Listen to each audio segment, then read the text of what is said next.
सीधे आपको रायसेन लिए चलेंगे यहां से, जहां से हमारे संवाददाता हमारे साथ जुड़े हैं राम यादव। राम, रायसेन की मैं बात करूं और निश्चित तौर पर मध्य प्रदेश की ही बात कर लें यहां पर, तो जो माहौल देखने को मिला इलेक्शन को लेकर, लगातार प्रचार प्रसार और आज लोकतंत्र के महापर्व का वो दिन जब वोटिंग की जा रही है, रायसेन की बात करें, यहां की सीटों के समीकरणों की बात करूं, कैसा माहौल सुबह से देखने को मिला अब तक? प्रदेश में आज विधानसभा चुनाव 2023 के लिए मतदान जारी है। रायसेन जिले की उदयपुरा, भोजपुर, सांची, सिलवानी सीट पर सुबह 7 बजे से यहाँ पर वोटिंग जारी है और पूरे जिले में 1226 यहाँ पर मतदान केंद्र राखी बनाए गए हैं। लोगों में काफी उत्सुकता है और यहाँ पर लंबी लंबी कतारें यहाँ पर मतदान केंद्रों पर लगी हैं। लोग जो उत्सुकता के साथ यहाँ पर वोटिंग कर रहे हैं। तस्वीरों में आप देख सकते हैं यहाँ पर महिलाएं भी यहाँ पर काफी संख्या में यहाँ पर मौजूद है और यहाँ पर मतदान कर रही हैं। चाहे महिलाओं की बात हो चाहे पुरुष की बात हो, दोनों मतदाता जो है यहाँ पर जोर शोर से लगे हुए हैं और यहाँ पर वोटिंग यहाँ पर कर रहे हैं। तस्वीरों में आप देख सकते हैं कलेक्ट्रेट कॉलोनी रायसेन की तस्वीरें हैं मतदान केंद्र की, जहाँ पर ये लंबी लंबी कतारें राखी आपको देखने को मिल रही हैं और यहाँ पर मतदाता है, महिला मतदाता भी, हम उनसे बात करने की कोशिश करेंगे, जानेंगे क्या कहेंगी। आप वोट डालने जा रही हैं, क्या कहेंगे? ये हमारा राइट है और यूज करना चाहिए। हाँ, वोट डालना कितना जरूरी है?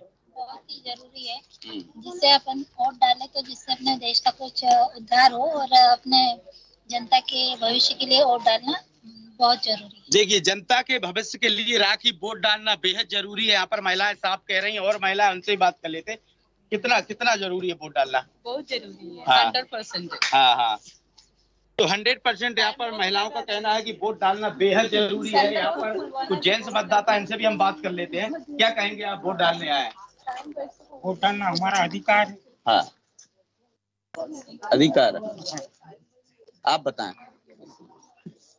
वोट डालना हमारा अधिकार है, देश के लिए, अपने जनता के लिए, देश की। तो देखा रहा कि यहाँ पर हमने मतदाताओं से बात की। चलिए सीधे झाबुआ का रुख करेंगे। सनी डामोर हमारे सहयोगी वहां से जुड़ गए हैं। सनी, झाबुआ की यदि मैं बात करूं, निश्चित तौर पर सुबह 7 बजे से वोटिंग हो रही है, लगभग 11:30 बजे का वक्त हो चुका है। कितना उत्साह लोगों में, क्या कुछ अभी तक निकलकर सामने आया?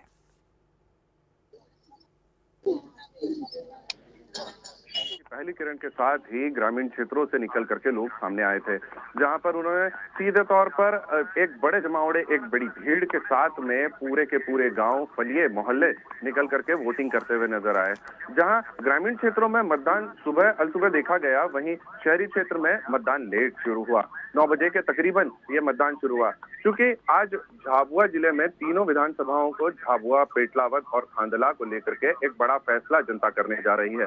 इस महाकुंभ में अपना हिस्सा लेकर के साफ तौर पर अपनी मांगों को पूरा करने वाली सरकार की चिंता आज जनता रख रही है। ऐसे में साफ तौर पर देखा गया है कि ग्रामीण क्षेत्रों में लगातार जो है कि भीड़ उत्साहित है। सुबह सुबह ही उन्होंने अपने मत का उपयोग किया है। वहीं शहरी क्षेत्र में लोग अपने समय के अनुसार निकल करके सामने आ रहे हैं। वहीं एक बड़ा मामला निकल करके सामने आया है। बीती रात में प्रत्याशियों के तौर पर कांग्रेस से बड़े प्रत्याशी हैं झाबुआ विधानसभा से, डॉक्टर विक्रांत भूरिया, उन पर एक बड़ा हमला हुआ। उन्होंने FIR भी दर्ज करी और आरोप भी लगाया है उन्होंने बीजेपी के प्रत्याशी पर के उनके साथ में इस जानलेवा हमले को लेकर के उनका हाथ था। वहीं जब हमने साफ तौर पर वह बात करी वोटिंग देने के बाद में, तत्काल प्रभाव से हम लोगों ने उनसे चर्चा करने की कोशिश करी और उन्होंने उसका जवाब भी दिया कि ये एक षड्यंत्र है जो साजिश के तौर पर खुद कांतिलाल भूरिया ने अपने बेटे विक्रांत भूरिया के पक्ष में रखा है। लेकिन ये घटना निर्वाचन की ओर से कहीं ना कहीं दिखती हुई कोताही है, क्योंकि साफ तौर पर देखा जा सकता है कि यदि अगर किसी भी तरीके का जनसंपर्क बंद कर दिया गया है तो झाबुआ में ये जनसंपर्क अभी तक क्यों? जी राखी जी। बिल्कुल, देखिए एक महत्वपूर्ण बात है, लगातार इस तरह की जो खबरें आ रही है सनी, एक और बड़ी महत्वपूर्ण बात यहां पर होती है, जिस तरह से आपने कहा वोटिंग थोड़ा देर से शुरू हुई है। अब लगातार जिस तरह के विक्रांत भूरिया की भी आपने यहां पर बात करी, क्योंकि उन्होंने भी देर रात इस तरह की FIR दर्ज कराई है।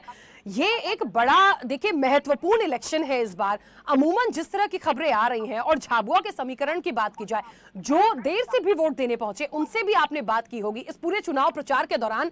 यदि हम कंपैरिजन इन प्रत्याशियों के लिए कर ले, क्या लगता है आपको? ये तो छटपट घटनाएं हैं, ये एक जांच का विषय है, लेकिन अभी तक जो एक माहौल दिखा या वोटिंग को लेकर जो माहौल दिखा है अब तक, उसको देख के क्या लगता है? साफ तौर पर अगर राखी जी कहा जाए तो झाबुआ की जनता या झाबुआ का वो आम गरीब आदमी जो पलायन कर अपनी आजीविका अर्जित करता है।